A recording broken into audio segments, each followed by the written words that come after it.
China, mga sangkay, nag-angas na at nagpakita na po ng kanilang tapang sa international at nagbanta pa po ng digmaan. Ano nga ba ang totoo tungkol dito? Yan po ang ating mag-uusapan ngayon.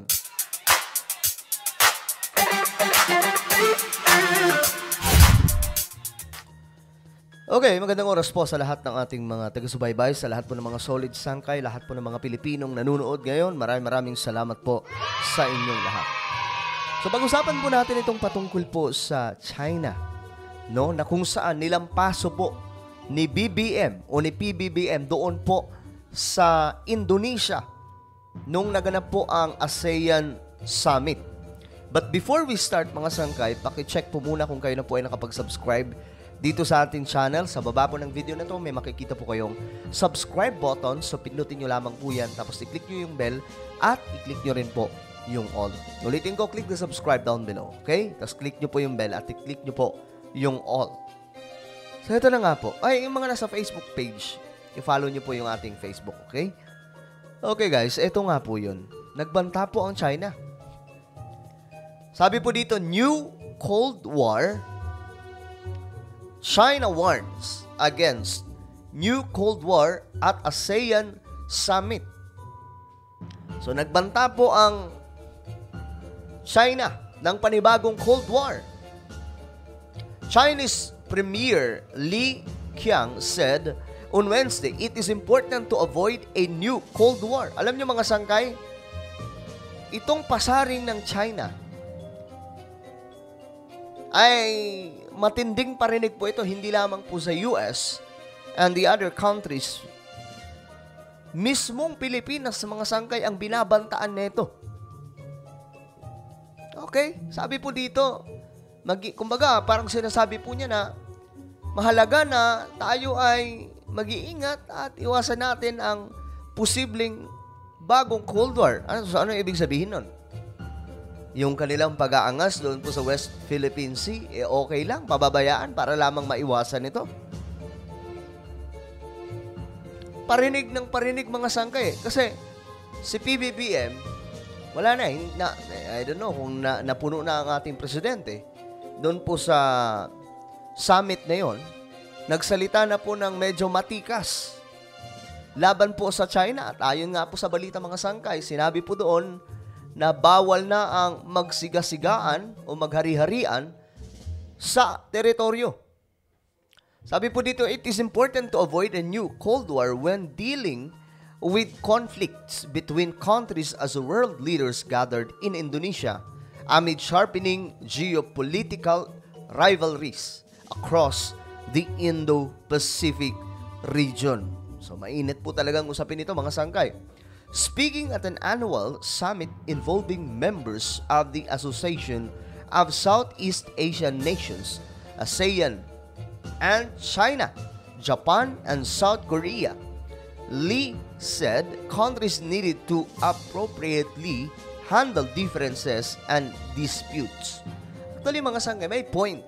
Kaya nga lang, ang mag-warning ka ng digmaan, parang ano yan ang ginagawa po ni Kim Jong-un, di ba?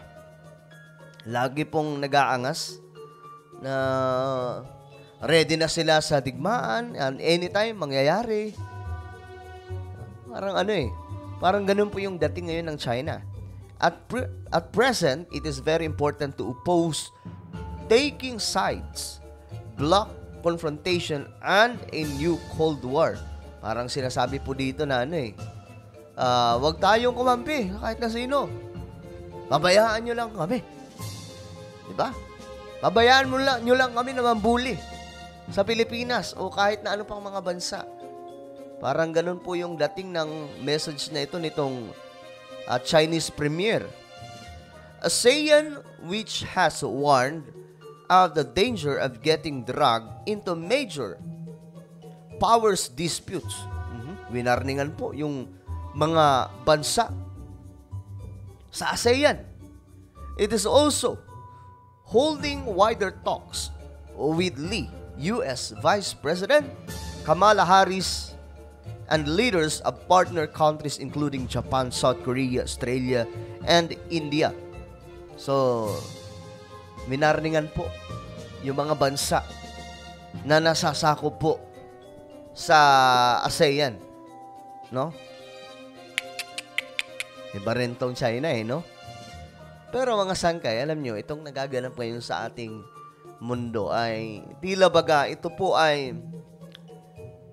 nagpapatunay na ang salita ng Diyos ay totoo. In the Bible, mga sangkay, mababasa po natin ang sinasabi na ang isa sa sinyales ng pagbabalik ni Jesus or katapusan ng mundo. Dalawa po yan.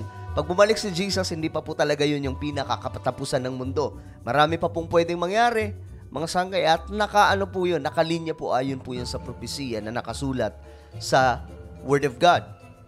But in the Word of God, very clear yung word na rumors of wars. Yung alingaw-ngaw na mga bantaan ng digmaan na magaganap. In Matthew chapter 24, nakatala po yan doon, mga sangkay, na magkakaroon ng mga digmaan at alingaw-ngaw ng digmaan. Magkakaroon ng rumors of war. At ito ngayon, mga sangkay, ay part, di ba? Rumors of wars. Yung mga nagbabantaan na po na mga bansa ng digmaan, kagaya po nito. Ito po ay nagpapatunay na natutupad po talaga yung mga propesiya na nasa Biblia. Kaya po, dapat tayong mga naglilingkod kay Lord, masyado po tayong kumapit na sa ating Panginoon because we don't know our time or we don't know what will happen tomorrow or our future, mga sangkay.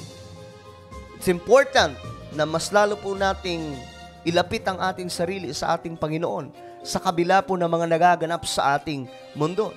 Imagine niyo, mga sangkay, Pilipinas po ang involved dito.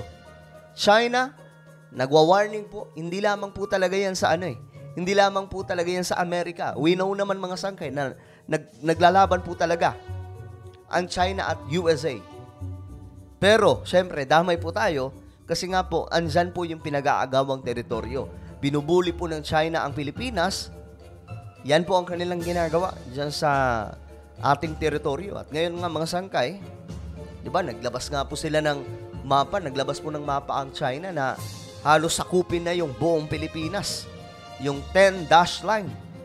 Noon, 9 lamang po yan. Tapos ngayon, sa pinakabagong mapa na kanilang nilabas, umabot na po ng 10. Baka sa susunod, umabot na po yan ng 15. Ang bihirang China yan. So, klaro po, mga sangkay, na pinapatunayan ng salita ng Diyos na talagang we're living in the perilous time na kung tawagin sa Biblia. Kaguluhan, nagaganap, mga sangkay. Mayroon pong climate change. Nako, ang dami pong problema ng ating mundo ngayon. Tapos nauuso pa po ang balita tungkol po sa mga alien doon sa US. So talagang ginugulo po ngayon. Ginugulo po ang isipan ngayon ng marami. Diba? Dami pong issues.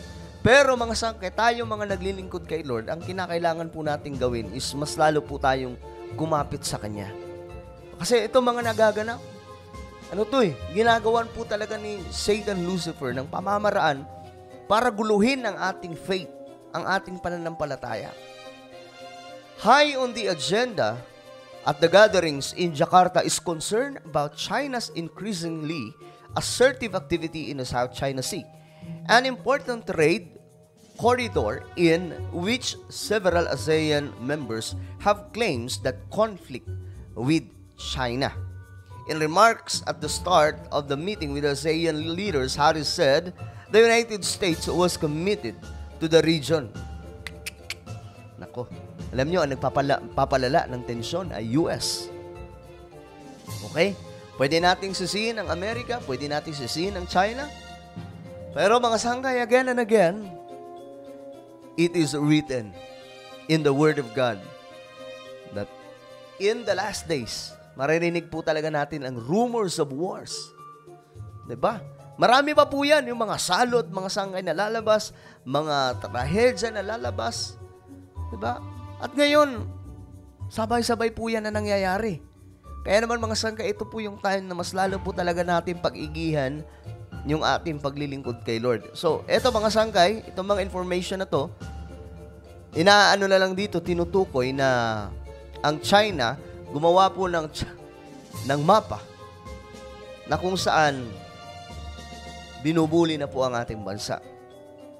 Again and again, hindi po tayo dapat pumasok sa gera dahil delikadong-delikado po ito.